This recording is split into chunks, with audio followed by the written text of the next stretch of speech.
हर खबर कुछ कहती है, सिर्फ उतना ही नहीं जितना हम समझते हैं, उससे कहीं ज्यादा, उससे कहीं आगे। तो मैं अमित मिश्रा आपके लिए लेकर आए हूं न्यूज इनसाइट, यानी खबरों की वो नजर जहां कोई भी एंगल छूट ना पाए। आज न्यूज इनसाइट में हम बात करेंगे पुंछ में सेना की गाड़ी पर हमले की, जिसमें 5 हमारे जवान शहीद हो गए। और ये हमला पाकिस्तान समर्थित आतंकी संगठन की तरफ से हुआ है, यानी पाकिस्तान ने एक बार फिर अपने नापाक इरादे हमारे ऊपर दिखाए हैं। दूसरी खबर है, सेना तैयार और अब की बार चीन से होगा हमारा आर पार। यानी अगर चीन ने इस बार हिमाकत दिखाई तो भारतीय सेना चीनी सेना में घुस सकती है और पूरी तैयारी उसके लिए हमारी है। तीसरी बड़ी खबर है, मुफ्त की रेवड़ी बटेगी फिर जनता की जेब कटेगी। यानी अगर आपको मुफ्त में कुछ राजनीतिक दल और राजनेता देते हैं तो वो सीधे तौर पर आपकी जेब पर कैसे असर डालता है वो बताने की हम कोशिश करेंगे। अब आज की पहली खबर। आज आतंकी संगठन PAFF, जो लश्कर ए तैयबा से जुड़ा संगठन है, उसने जम्मू कश्मीर में हमारे सुरक्षा बलों के ऊपर कायराना हमला किया है। पाकिस्तान समर्थित यह आतंकी संगठन अपनी करतूतों से बाज नहीं आ रहा। हालांकि माह रमजान का महीना चल रहा है और ऐसे में आतंकी हमला बुजदिली और कायराना ही माना जाएगा। पुंछ में हुए इस हमले में 5 जवान हमारे शहीद हो गए हैं। आतंकियों ने सेना की गाड़ी पर ग्रेनेड से हमला किया, जिससे गाड़ी में आग लग गई। उसके बाद आतंकियों ने फायरिंग भी की। इससे पहले रमजान के महीने में 2021 में राजौरी में आतंकी हमला हुआ था। माना जा रहा है कि आज का आतंकी हमला पाकिस्तान की तिलमिलाहट है, क्योंकि कश्मीर में G20 सम्मेलन का आयोजन हो रहा है और पाकिस्तान ने उसके खिलाफ काफी कुछ पहले भी बोला है। फिलहाल सेना ने जम्मू कश्मीर पुलिस को G20 सम्मेलन के मद्देनजर सुरक्षा को लेकर एडवाइजरी जारी की है। सुरक्षा बलों पर कब बड़े हमले हुए उसके बारे में भी हम आपको जानकारी देंगे, लेकिन उससे पहले हमारे जो जवान इस शहादत को मिले हैं, उन्हें हम अपनी श्रद्धांजलि देते हैं। सुरक्षा बलों पर कब बड़े हमले हुए उसके बारे में हम बताते हैं आपको। 14 मई 2002 को जम्मू कश्मीर में आतंकी हमला हुआ, जिसमें 21 जवान शहीद हुए। 22 जुलाई 2003 को जम्मू कश्मीर में 8 जवान शहीद हुए। 5 अक्टूबर 2006 को श्रीनगर में 7 जवान शहीद हुए। 21 अक्टूबर 2008 को मणिपुर में हमला हुआ, जिसमें 17 लोगों की मौत हुई। 31 मार्च 2013 को श्रीनगर में हमला हुआ, जिसमें 5 जवान शहीद हुए। 24 जून 2013 को श्रीनगर में फिर आतंकी हमला हुआ, जिसमें 8 जवानों ने शहादत दी। 2 जनवरी 2016 को पठानकोट में हुए आतंकी हमले में 7 जवान शहीद हुए। देश में हुए कुछ और हमलों के बारे में हम आपको जानकारी दे दें, जिन्होंने देश को हिलाकर रख दिया, और यही वो हमले हुए जिनके बाद ऑपरेशन ऑल आउट चलाया गया और जम्मू कश्मीर से आतंकियों का सफाया हुआ। जुलाई 2015 में गुरदासपुर में हमला हुआ। जनवरी 2016 में पठानकोट में हमला हुआ। 18 सितंबर 2016 को उरी में हमला हुआ। 19 नवंबर 2016 को नगरोटा में हमला हुआ। पुलवामा में 3 साल लगातार 3 हमले हुए। पहला हमला 26 अगस्त 2017 को, फिर दूसरा 10-11 फरवरी 2018 को पुलवामा के अवंतीपुर में हुआ। फिर 14 फरवरी 2019 को पुलवामा के अवंतीपोरा में हमला हुआ, जिसने पूरे देश को दहला दिया। फिर 11 अगस्त 2022 को जम्मू कश्मीर में एक फिदायीन हमला हुआ। फिर 2 अक्टूबर 2022 को ही एक और हमला हुआ। जम्मू कश्मीर से धारा 370 हटने के बाद आतंकी घटनाओं के बारे में भी हम आपको बताते हैं, पहले क्या हालत थी और अब क्या हालत है। धारा 370 के रहते 843 आतंकी घटनाएं हुई और हटने के बाद 496 आतंकी घटनाएं हुई थी। धारा 370 रहते आतंकी घटनाओं में 86 और हटने के बाद 79 नागरिक मारे गए। धारा 370 रहते हुए आतंकी घटनाओं में 78 जवान शहीद हुए और हटने के बाद 45 जवान शहीद हुए। पुंछ जम्मू नेशनल हाईवे पर सेना की गाड़ी में लगी आग से 5 जवान शहीद हो गए। बिजली गिरने की वजह से यह हो सकता है हादसा। रक्षा मंत्री राजनाथ सिंह ने पीड़ित परिवारों के प्रति संवेदना जताई है। हमारी भी श्रद्धांजलि है सेना से सैनिकों को और उनके परिवारों को पूरी सहानुभूति। दूसरी तरफ एक बात और साफ होती है कि पाकिस्तान किस तरह तिलमिलाया हुआ है, क्योंकि पाकिस्तान नहीं चाहता है कि श्रीनगर और खास तौर पर जम्मू कश्मीर में जो अमन है वो कायम रहे। और जिस तरह दुनिया के तमाम लोग, यानी G20 के मीटिंग के मौके पर दुनिया के तमाम लोग श्रीनगर आएंगे, श्रीनगर की वादियों को देखेंगे और वहां के विकास को देखेंगे। जाहिर सी बात है, प्रधानमंत्री नरेंद्र मोदी जिस तरह से कश्मीर को लेकर ख्यालात रखते हैं और जिस तरह से जम्मू कश्मीर प्रगति के रास्ते पर है, उसको लेकर पाकिस्तान में घोर निराशा है। और पाकिस्तान ने जो छवि भारत की और खास तौर पर श्रीनगर और जम्मू कश्मीर की दुनिया के सामने पेश की थी, उसकी पोल खुल जाएगी। इसी वजह से पाकिस्तान को लगता है कि वो कहीं ना कहीं आतंकी गतिविधियों के सहारा लेकर इस तरह की वारदातें करते रहे, जिससे वो जो चेहरा भारत की तरफ से दिखाया जाएगा उसे ना दिखाया जा सके। दूसरी तरफ पाकिस्तान के अलावा एक और मुल्क है जो अपनी हरकतों से बाज नहीं आ रहा है, वो है चीन। चीन अपनी विस्तारवादी नीतियों को लागू करने के लिए दिन रात किसी ना किसी छल और प्रपंच में लगा रहता है। इसी वजह से भारत के साथ लगती उसकी सीमाएं लगातार तनाव वहां मौजूद रहता है। वो अपने सैनिकों को, उनके पोस्ट, सैन्य संसाधनों को भी बढ़ाता रहता है। यानी चीन जो है अपने पोस्ट पर लगातार अपनी पेट्रोलिंग, अपनी सेनाएं बढ़ाता रहता और हैवी आर्टिलरी जमा कर रहा है। भारत ने कई बार चीन से कूटनीतिक तरीके पर बातचीत करके समस्या के समाधान की कोशिश की।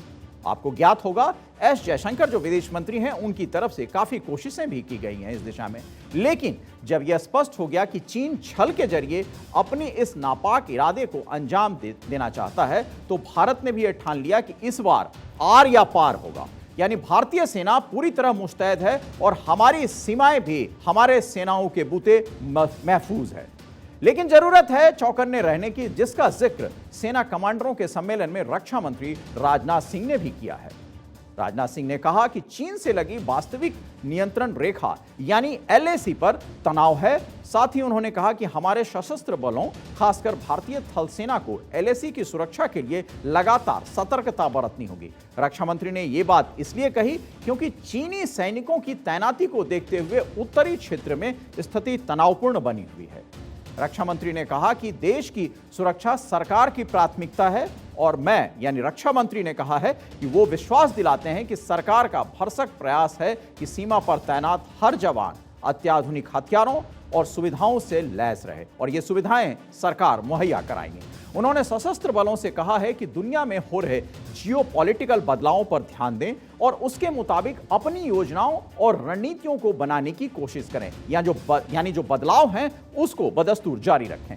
जम्मू कश्मीर का जिक्र करते हुए रक्षा मंत्री ने कहा कि वहां शांति और स्थिरता की स्थिति आ गई है और यहां आतंकवादी गतिविधियों में बड़ी संख्या में गिरावट भी आई है। पूर्वोत्तर राज्यों में भी भारतीय थल सेना की तरफ से चलाए गए अभियानों के बाद आंतरिक सुरक्षा की स्थिति काफी सुधरी है। राजनाथ सिंह ने कहा कि इस समय दुनिया के कई तरह की अनिश्चितताओं का सामना किया जा रहा है। इसके चलते आगे होने वाले युद्ध पूरी तरह अप्रत्याशित होंगे। इसके साथ ही मौजूदा समय में बदलते हालात में खतरों और हथियारों का दायरा काफी बड़ा हो गया है। हमें अपनी रक्षा तैयारियों का आकलन करने की जरूरत है। इस दौरान उन्होंने खुफिया डेटा के प्रभावी इस्तेमाल पर भी जोर दिया है। चीन अपनी विस्तारवादी सोच से मानसिक रूप से दिवालिया है, जिसकी वजह से उसके हर पड़ोसी हमेशा उससे सतर्क रहते हैं। भारत के साथ तो चीन का शुरू से ही विवाद रहता है, इसलिए भारतीय सेना हर मोर्चे पर कड़ा जवाब देने के लिए तैयार रहती है और इस बात को अब चीन भी बाखूबी समझ गया है। साथ ही चीन की हर चाल समझने का प्लान बनाया गया है। इसी के तहत अब LAC पर तैनात जवानों को चीनी भाषा सिखाई जाएगी, जिसके लिए सेना ने बुधवार को असम के तेजपुर विश्वविद्यालय के साथ एक समझौते पर हस्ताक्षर भी किए हैं। चीनी भाषा सिखाने का कोर्स 4 महीने का होगा।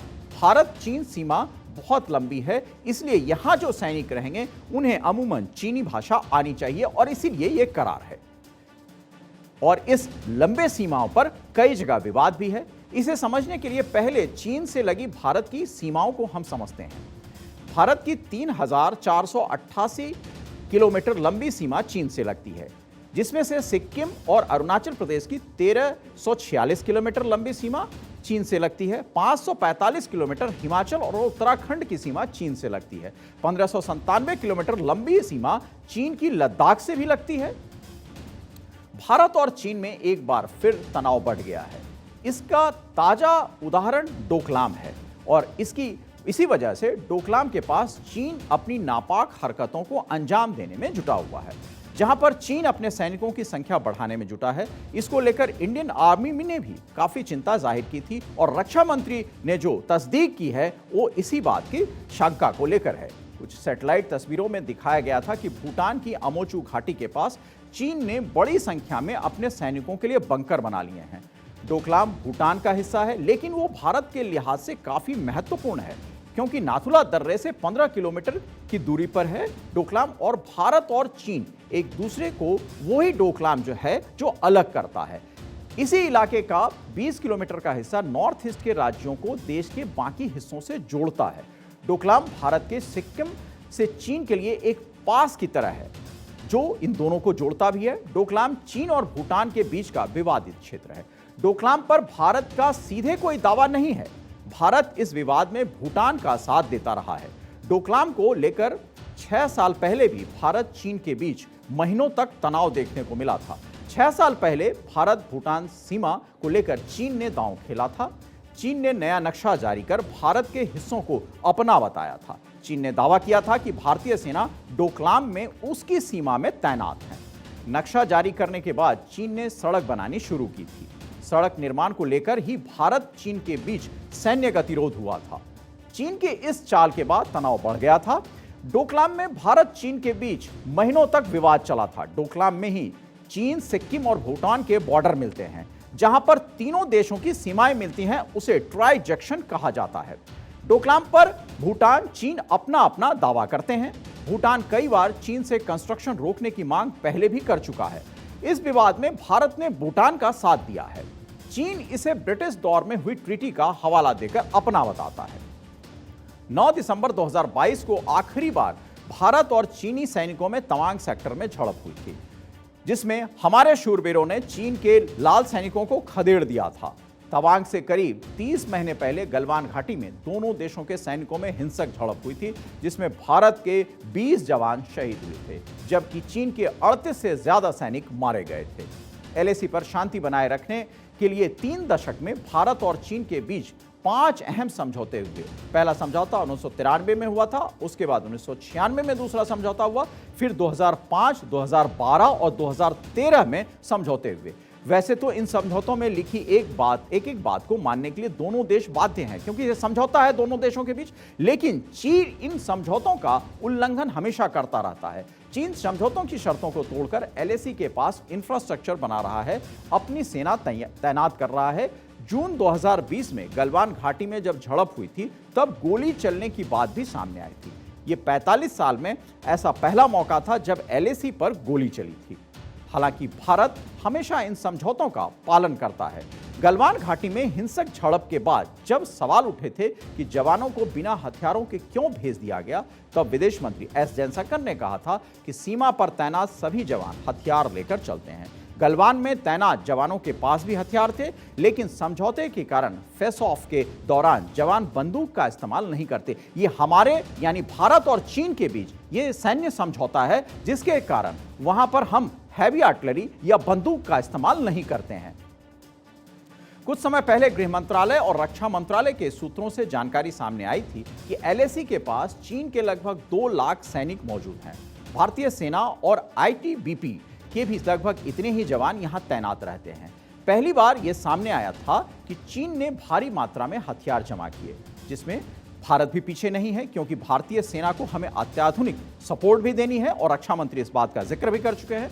भारत की तरफ से जो हथियार एलएसी पर तैनात हैं, उनमें कई तरह के tank, rocket launcher, multi grenade launcher, under barrel launcher, assault rifle आदि शामिल हैं। यानी ये सेना को पूरी तरीके से अत्याधुनिक बनाती है। भारत ने हाल ही में 17 हाई रेजोल्यूशन कैमरे भी खरीदने का ऑर्डर की दिया। इन कैमरों से आईटीबीपी द्वारा चीन की बारीकी से नजर रखी जा सकेगी। बता दें कि आईटीबीपी चीन सीमा पर 9,000 से 18,000 फीट की ऊंचाई पर तैनात है। यानी इनके जवान इतनी ऊंचाई पर तैनात रहकर चीन की हर गतिविधि पर अपनी नजर गड़ाए रहते हैं। तवांग झड़प के कुछ समय बाद आई कुछ रिपोर्टों में दावा किया गया था कि चीन की सेना सीमा से सिर्फ 500 फीट की दूरी पर तैनात थी।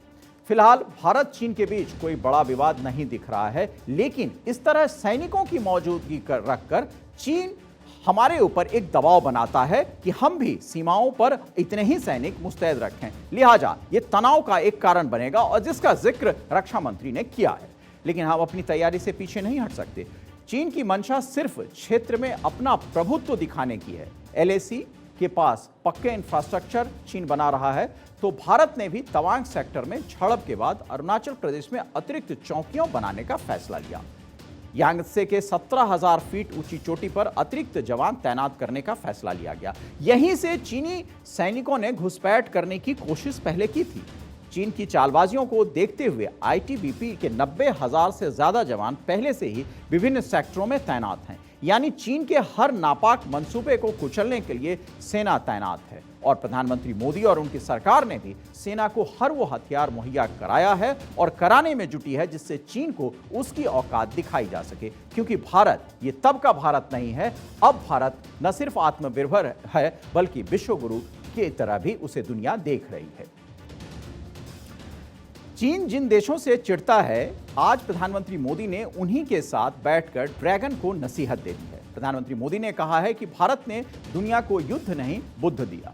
दुनिया के 30 देशों के बौद्ध विद्वान दिल्ली में साथ बैठे और प्रधानमंत्री नरेंद्र मोदी ने पहले विश्व बौद्ध शिखर सम्मेलन का उद्घाटन किया। कार्यक्रम के लिए चीन को भी न्योता दिया गया था, लेकिन उसकी सीट खाली रही। हाँ, ताइवान जरूर प्रतिभागी के तौर पर शामिल हुए। सबसे बड़ा बौद्ध दल वियतनाम से आया। इस कार्यक्रम में दलाई लामा को भी आना था, लेकिन स्वास्थ्य ठीक न होने के कारण वो शामिल नहीं हो पाए। बौद्ध पर कॉन्फ्रेंस को खासतौर से जिसमें दलाई लामा शामिल होते तो चीन जरूर भड़कता। आज जिसके चिढ़ने की एक और वजह हो सकती थी। पीएम ने युद्ध और शांति की बात करते हुए चीन को बड़ा संदेश दिया। बॉर्डर पर बार बार दुस्साहस करने वाले चीन को इशारों में मैसेज देते हुए प्रधानमंत्री ने कहा है कि कुछ साल पहले संयुक्त राष्ट्र में मैंने गर्व के साथ कहा था कि भारत ने दुनिया को युद्ध नहीं बुद्ध दिया। उन्होंने कहा, जहां बुद्ध की करुणा हो वहां संघर्ष नहीं समन्वय होता है, अशांति नहीं शांति होती है। लेकिन भारत हर चीज के लिए तैयार है। सेना कमांडरों के सम्मेलन में उधर रक्षा मंत्री राजनाथ सिंह ने भी चीन की चाल पर नजर रखने की बात कही थी, ताकि उसके किसी भी कदम का पहले ही जवाब दिया जा सके। दर्शकों की जानकारी के लिए बता दें कि रक्षा मंत्री राजनाथ सिंह को कोरोना हो गया है, जहां उन्होंने इसकी जानकारी ट्वीट कर दी है। हम उनके जल्द ही स्वस्थ होने की कामना करते हैं। लेकिन रक्षा मंत्री ने आज भी जो कश्मीर पुंछ में जो आतंकी हमला हुआ उसको लेकर खास तौर पर रक्षा विशेषज्ञों और रक्षा मंत्रालय के कई अधिकारियों से बात की, साथ ही सेना प्रमुख से भी बात कर अपडेट ली। इस विषय में प्रधानमंत्री और गृह मंत्री दोनों ने भी बातचीत की है।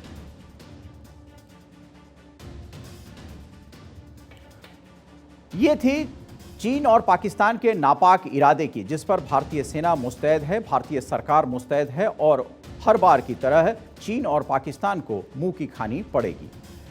अब एक ऐसी राजनीतिक खबर जिसको सुनकर आपको अच्छा तो लगेगा, लेकिन जब आपको इसका विश्लेषण पता चलेगा तब आपको कुछ पछतावा भी हो सकता है।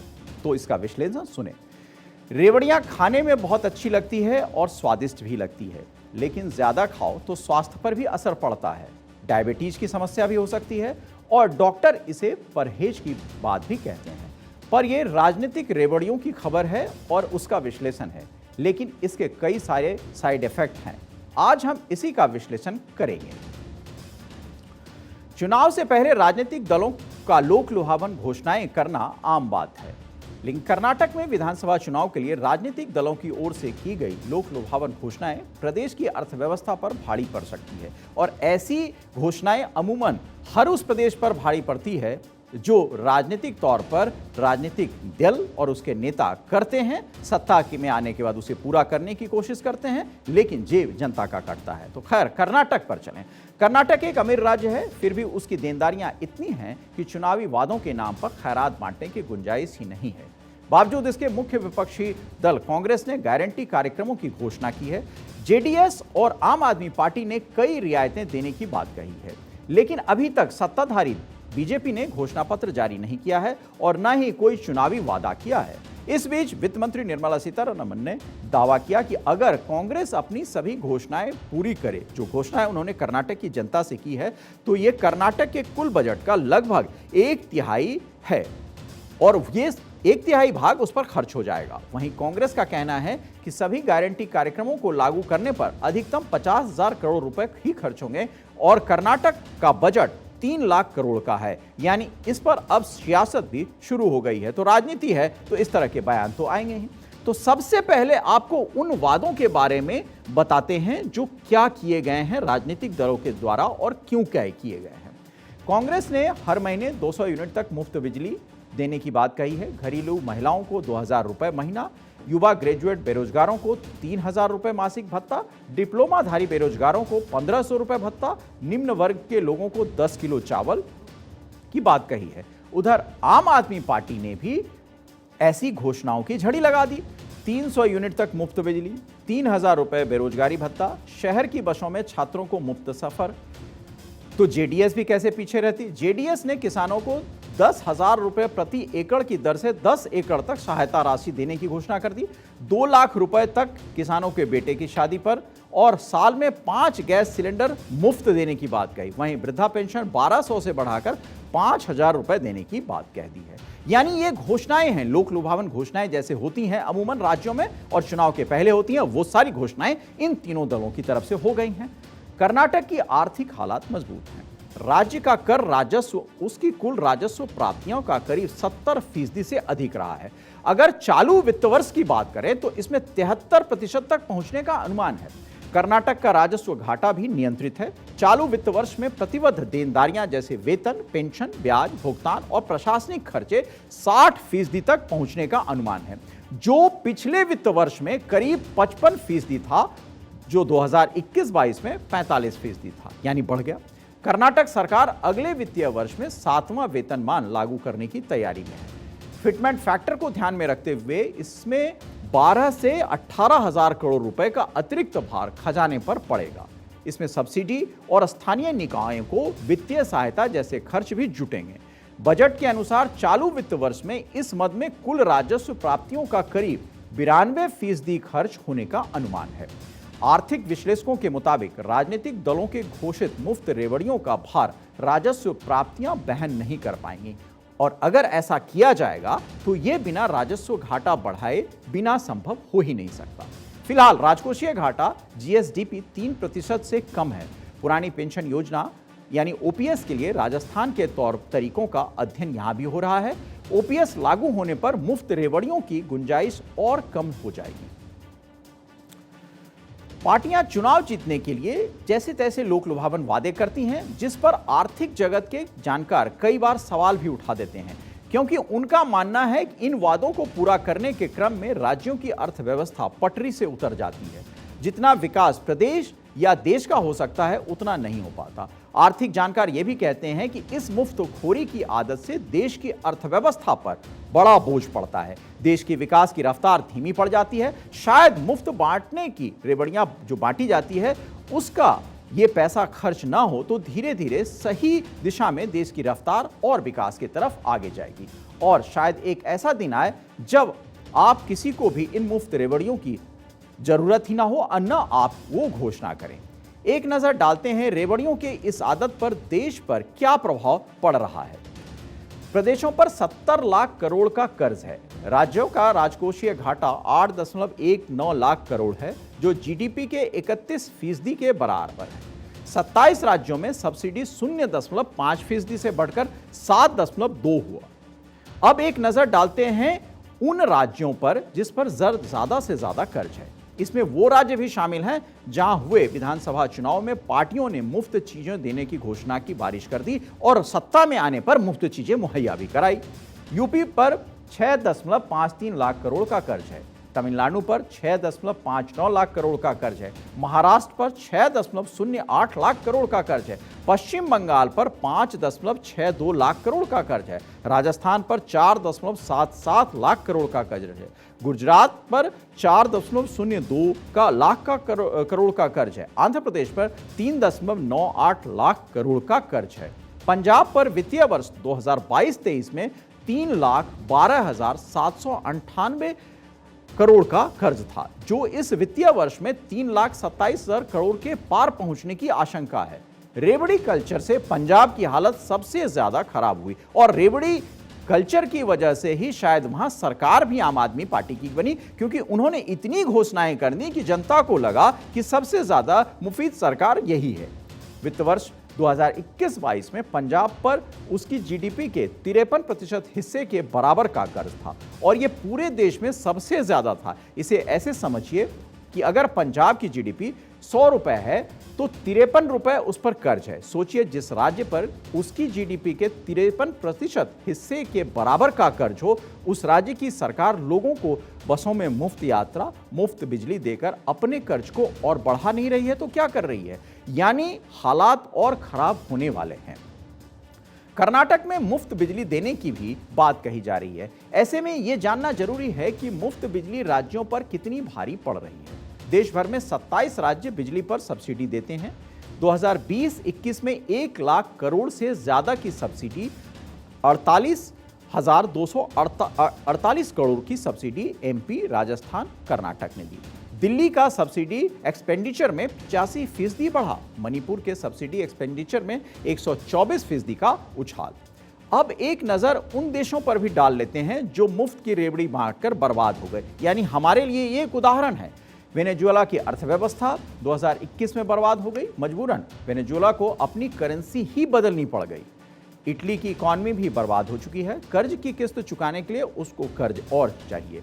ग्रीस को भी आर्थिक संकट झेलना पड़ा और उसे 2 बेल आउट पैकेज दिए गए। आईएमएफ ने मदद के लिए खर्चों को कम करने की ग्रीस पर शर्त भी रखी। मुफ्तखोरी के चक्कर में श्रीलंका बर्बाद हो गया और 81 बिलियन डॉलर के कर्ज के बोझ तले दब गया। Lebanon, Suriname, Zambia debt default घोषित हो चुके हैं। यानी फ्री रेवड़ी के चक्कर में ये सब बर्बादी है। फ्री रेवड़ी को वेलफेयर स्कीम कहकर कुछ पार्टियां जस्टिफाई भी करती हैं। तो फ्री बीज और वेलफेयर स्कीम को भी हमें समझना चाहिए, क्योंकि वो समझना बहुत ज्यादा जरूरी है। वेलफेयर स्कीम और फ्री बीज में फर्क क्या है? मनरेगा वेलफेयर स्कीम है, जबकि मुफ्त बिजली फ्री बीज है। मुफ्त टीकाकरण वेलफेयर स्कीम है, जबकि मुफ्त बस और ट्रेन का सफर करवाना, मुफ्त रेवड़ी बांटना और इसी तरह मुफ्त शिक्षा वेलफेयर स्कीम है। लेकिन मुफ्त टीवी और साड़ी बांटना फ्री बीज की कैटेगरी में आएगा। मुफ्त पानी, मुफ्त चिकित्सा वेलफेयर स्कीम है, तो वहीं बेरोजगारी भत्ता, मुफ्त स्कूटी और पैसे बांटना फ्री बीज की कैटेगरी में आएगा। फ्री और वेलफेयर स्कीम में अंतर को 3 और पॉइंट से समझा जा सकता है। पहला, फ्री स्कीम्स की घोषणा अमूमन चुनाव से पहले की जाती है, जबकि वेलफेयर स्कीम सरकार बनने के बाद लागू हो जाती है। यह महत्वपूर्ण फर्क है। यानी घोषणा अगर चुनाव के पहले की जा रही है तो वो और चुनाव के बाद जो हो रही है, दोनों में फर्क है। सुप्रीम कोर्ट ने फ्री बीज को लेकर कहा है कि आजीविका चलाने के लिए या आजीविका मिशन के तहत ट्रेनिंग देने के लिए लागू की गई स्कीम्स को फ्री बीज नहीं कहा जा सकता। वेलफेयर स्कीम्स लोगों के जीवन को बेहतर बनाती है। इससे रोजगार, शिक्षा और स्वास्थ्य सुविधाओं में मदद मिलती है, जो कि जरूरी है। सुप्रीम कोर्ट भी मुफ्त की रेवड़ी को लेकर सख्त टिप्पणी कर चुका है। सुप्रीम कोर्ट ने 4 अगस्त 2022 को कहा था कि चुनाव आयोग इस मामले में समय रहते कदम उठाया होता तो शायद कोई भी राजनीतिक दल ये हिम्मत नहीं करता। लेकिन अब मुफ्त रेवड़ियां बांटकर वोट बटोरना राजनीतिक दलों का मुख्य हथियार बन गया है और इस मुद्दे को हल करने के लिए विशेषज्ञ कमेटी बनाने की जरूरत है, क्योंकि कोई भी दल इस पर बहस नहीं करना चाहेगा। वह 11 अगस्त 2022 को एक और टिप्पणी में सुप्रीम कोर्ट ने कहा कि यह मुद्दा समाज और अर्थव्यवस्था के लिए महत्वपूर्ण है, क्योंकि फ्री बीज की वजह से इकॉनमी पैसे गंवा रही है। हम इस बात से सहमत हैं कि फ्री बीज और वेलफेयर के बीच अंतर है। खैर, अभी भी फ्री बीज का मामला सुप्रीम कोर्ट में लंबित है, जिसे जनवरी 2022 में बीजेपी नेता अश्विनी उपाध्याय ने एक जनहित याचिका कर सुप्रीम कोर्ट का दरवाजा खटखटाया था। उन्होंने अपनी याचिका में चुनाव के दौरान राजनीतिक पार्टियों के वोटर्स से फ्री बीज या मुफ्त उपहार के वादों पर रोक लगाने की अपील की थी और कहा था कि चुनाव आयोग को ऐसी पार्टियों की मान्यता रद्द करनी चाहिए जो केंद्र सरकार जो ऐसी घोषणाएं करती हैं। केंद्र सरकार ने भी अश्विनी उपाध्याय की याचिका पर सहमति जताते हुए सुप्रीम कोर्ट से फ्री बीज की परिभाषा तय करने की अपील की थी। केंद्र ने कहा कि अगर फ्री बीज का बांटना जारी रहा तो यह देश को भविष्य की आर्थिक आपदा की ओर ले जाएगा। फ्री बीज शब्द इसके बाद हर चर्चा का विषय बन गया, लेकिन इस शब्द का पहली बार कहां इस्तेमाल हुआ यह भी हम आपको बताते हैं। बता दें कि फ्री बीज शब्द का सबसे पहले इस्तेमाल अमेरिका की राजनीति में हुआ, यानी वो भी देश भी इससे अछूता नहीं है। 1920 में वहां इस्तेमाल इस शब्द का हुआ था, जिसका मतलब है कि कोई ऐसी चीज जो आपको मुफ्त दी जाती है। अब आपको भारत में फ्री बीज बांटने का इतिहास बताते हैं। के कामराज ने 1954 में मुफ्त शिक्षा के साथ स्कूलों में मुफ्त भोजन की शुरुआत की। 1967 में डीएमके फाउंडर अन्ना दुरई ने 1 रुपए में 4.5 किलो यानी 4.5 किलो चावल देने की शुरुआत की। 1982 में एम रामचंद्रन ने स्कूलों में मुफ्त भोजन की शुरुआत की। 1990 के दशक में जयललिता ने मुफ्त साड़ी, प्रेशर कुकर, टेलीविजन और वॉशिंग मशीनें बांटी। 1990 के ही दशक में पंजाब में अकाली दल सरकार ने मुफ्त बिजली देनी शुरू की। 2006 के चुनाव में डीएमके ने वोटर्स को कलर टीवी बांटे। 2015 में आम आदमी पार्टी ने मुफ्त बिजली पानी के साथ सत्ता में आई और 2022 में पंजाब में आपने 300 यूनिट बिजली मुफ्त कर दी। अप्रैल 2022 में हिमाचल में बीजेपी सरकार ने फ्री बिजली पानी योजना लागू की। आपने गुजरात चुनाव में 300 यूनिट फ्री बिजली 1000 रुपए महीना महिलाओं को देने की घोषणा की थी। एक नजर अब उन राज्यों पर भी डाल लेते हैं जहां पर मुफ्त की रेवड़ी बांटी जा रही है। राजस्थान 50 यूनिट फ्री बिजली, किसान कर्ज माफी, फ्री मोबाइल, त्योहारों पर फ्री सफर। दिल्ली 200 यूनिट फ्री बिजली, पानी, सरकारी बसों में मुफ्त सफर, बुजुर्ग तीर्थ यात्रा। पंजाब 600 यूनिट फ्री बिजली, 1000 वुमेन पेंशन जैसी योजनाएं चला रही हैं। तमिलनाडु अम्मा स्कूटर, लैपटॉप, स्कूलों में ब्रेकफास्ट। मध्य प्रदेश 6800 करोड़ की बिजली बिल माफी। आंध्र प्रदेश बिजली पर सबसे ज्यादा सब्सिडी देने वाला राज्य। कर्नाटक मुफ्त लैपटॉप योजना। Uttar Pradesh free tablet smartphone योजना, बेरोजगारी भत्ता। पश्चिम बंगाल मां कैंटीन, 1000 रुपए बुजुर्ग किसान पेंशन, 6000 किसान कैश ट्रांसफर।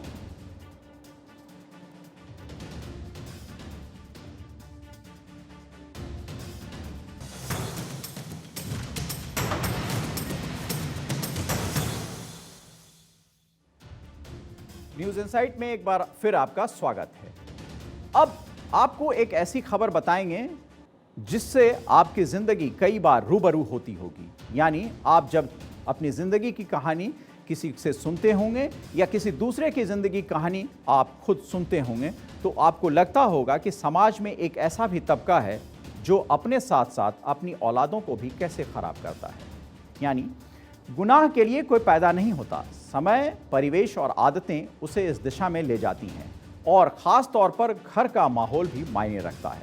बाहुबली अतीक के औलादों के साथ भी यही बात लागू होती है। पैसा और पावर उसके पास था और उसी के आधार पर वो अपनी औलादों को अच्छे स्कूल में तालीम दिलवा रहा था।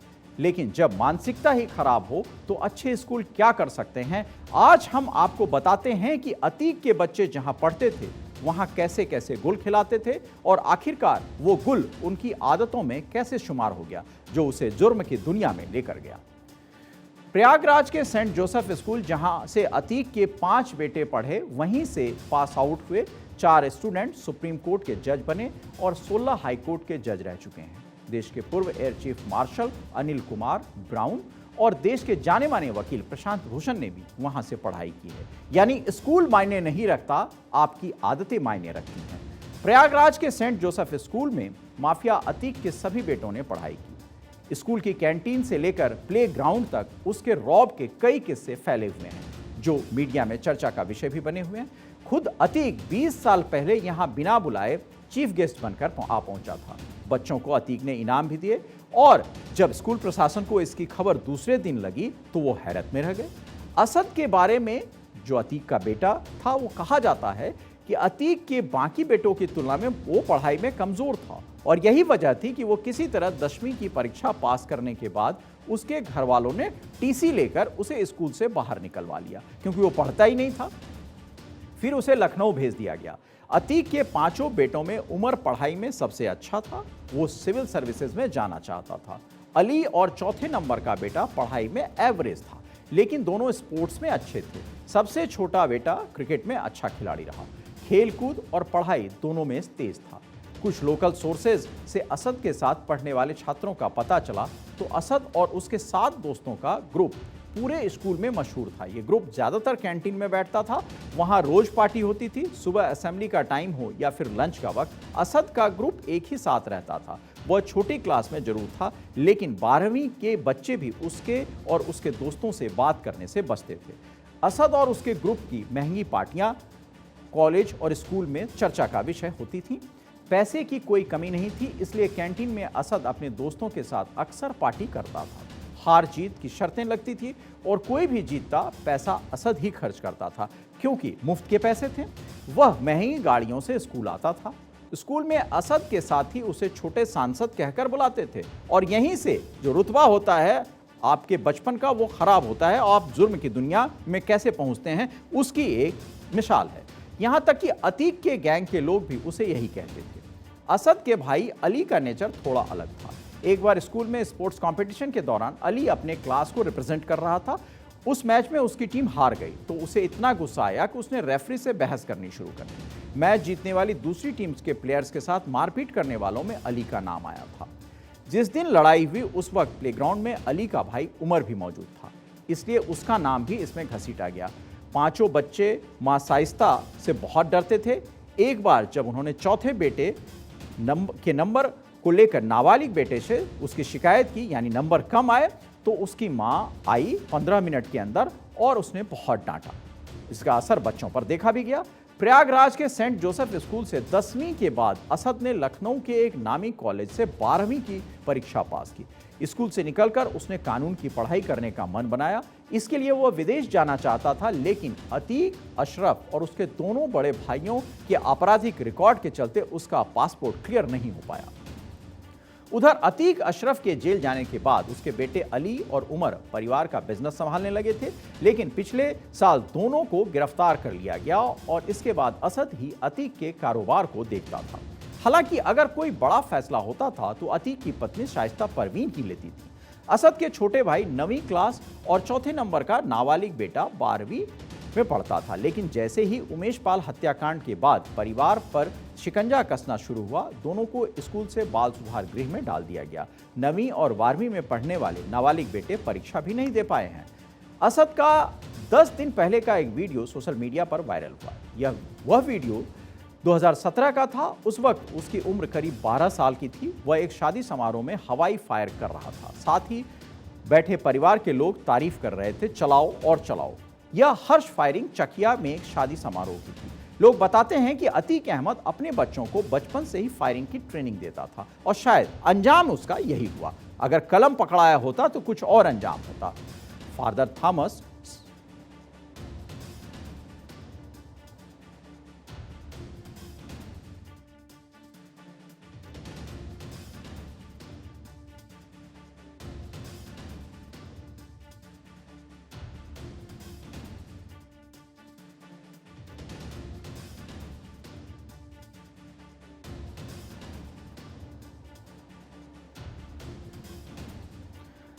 तो अगर आप अपनी औलाद को अच्छी तालीम ना दे सकें तो अच्छे संस्कार तो जरूर दें। अतीक और उसकी बीवी साइस्ता ने ये दोनों चीज़ अपनी औलाद को नहीं दी और नतीजा पूरी दुनिया के सामने है। ना अतीक रहा, ना उसकी औलाद, ना उसका वो साम्राज्य जो उसने माफिया रहते हासिल किया था। और शायद इसी को कहते हैं जो करा वो भरा। खैर, अब आज उस खबर की जिसको लेकर सुप्रीम कोर्ट में लगातार जिरह का दौर जारी है, उसको लेकर हम आपसे बातें साझा करते हैं। कहते हैं ना, प्यार की कोई सीमा नहीं होती, लेकिन इस बार प्यार की सीमा पर कोर्ट में सुनवाई हो रही है। जबरदस्त दलीलें दी जा रही हैं। दरअसल मामला समलैंगिक संबंधों का है, जिस पर बहस चल रही है। क्या समलैंगिक विवाह को मान्यता दी जाए? क्योंकि प्यार की बात तो सिर्फ विवाह का बंधन ही रह जाता है। जहां एक पक्ष समलैंगिक संबंधों को मान्यता देने की बात करता है, तो वहीं दूसरा पक्ष इसे नहीं मानता। सरकार ने भी इस पर कहा है कि यह केवल शहरी एलीट क्लास का नजरिया है। लेकिन सबसे बड़ा सवाल यह उठ रहा है कि क्या सेम सेक्स में विवाह को जायज माना जा सकता है? इस पर सुप्रीम कोर्ट ने सरकार की तरफ से दलीलें भी दी हैं, लेकिन कोर्ट ने कहा कि हम आपको यह बताते हैं कि 5 सदस्यीय संसदीय पीठ इस पर सुनवाई कर रही है और चीफ जस्टिस DY चंद्रचूड़ की अध्यक्षता में यह सुनवाई हो रही है, जिसमें justice Sanjay Kishan Kaul, justice SR Bhat, justice Hima Kohli और जस्टिस PVS नरसिम्हा शामिल हैं। आपको बता दें कि समलैंगिक विवाह को लेकर दायर याचिकाओं पर जारी सुनवाई सुप्रीम कोर्ट की वेबसाइट YouTube पर लाइव स्क्रीनिंग भी हो रही है। मामले की सुनवाई के तीसरे दिन CJI चंद्रचूड़ ने कहा कि हम समलैंगिकों संबंधों को एक बार का रिश्ता नहीं, बल्कि हमेशा के लिए टिके रहने वाले रिश्तों के रूप में देखते हैं, जो न सिर्फ शारीरिक बल्कि भावनात्मक रूप से मिलन है। CJI ने इसके साथ ही सवाल किया कि हमें विवाह की विकसित धारणा को फिर से परिभाषित करने की आवश्यकता है, क्योंकि विवाह के लिए पति पत्नी के लिए अलग लिंग का होना क्या जरूरी आवश्यकता है। इसके साथ ही उन्होंने कहा कि 1954 में विशेष विवाह अधिनियम के लागू होने के बाद से पिछले 69 वर्षों में कानून महत्वपूर्ण रूप से विकसित हुआ। ये कानून 2 अलग अलग धर्मों के अलावा उन लोगों को शादी की इजाजत देता है जो पर्सनल लॉ के अनुसार विवाह बंधन में नहीं बंधना चाहते। उन्होंने समलैंगिकता को लेकर वर्ष 2018 के आदेश का हवाला देते हुए कहा, समलैंगिकता को अपराध की श्रेणी से बाहर करके हमने न केवल एक ही लिंग के सहमति देने वाले वयस्कों के बीच संबंधों को मान्यता दी है, बल्कि हमने यह भी माना है कि जो लोग एक ही लिंग के हैं वे भी स्थिर संबंधों में रह सकते हैं। CJI ने कहा कि समान लिंग शादी के लिए स्पेशल मैरिज एक्ट के दायरे का विस्तार करना गलत नहीं है। 69 सालों में समाज और कानून विकसित हुए हैं, नई अवधारणाओं को इसमें आत्मसात किया जा सकता है। हम मूल व्याख्या से बंधे नहीं हैं, इसका विस्तार किया जा सकता है। हमारे कानून ने वास्तव में समलैंगिक संबंधों को विकसित किया है। समलैंगिकों को शामिल करने के लिए कानून संशोधित किया जा सकता है। हम किसी कानून को नहीं पढ़ रहे। संवैधानिक गारंटी के संदर्भ में सिर्फ कानून का विस्तार करना है।